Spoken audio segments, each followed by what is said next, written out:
soup for today. Sweet corn, oyster mushroom, water chestnut, black fungus or sabi nilang tenga ng daga, okra,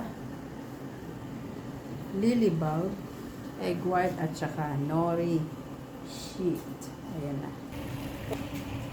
Tapos ito na.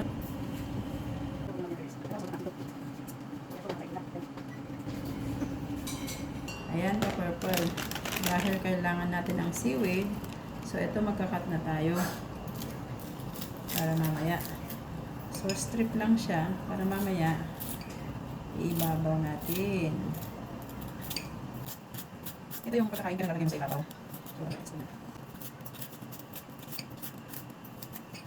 mo muna dun. Napakula natin yan. Slice natin ang ating okra. Ngayon, tatanggalin natin yung pinaka-head ng okra. Hindi natin kailangan yan. So, yan, ganyan lang po purple ang kanyang hiwa. Ayan.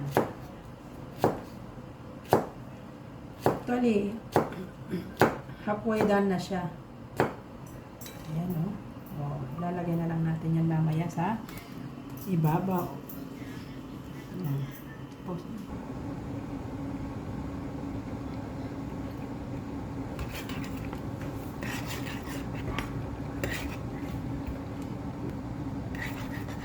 Right.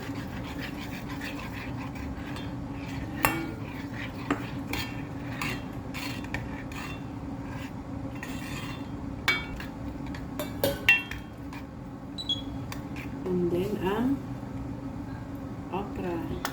Purple.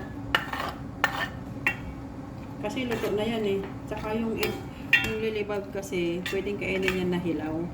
So ito na yung soup. And then lagyan na natin ng konting sesame.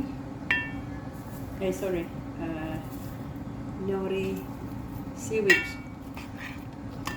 Ayan na siya. And then tayo na, ipiplating na natin ka-purple. So ito na siya. Oh, soup. Kulang na sa loob.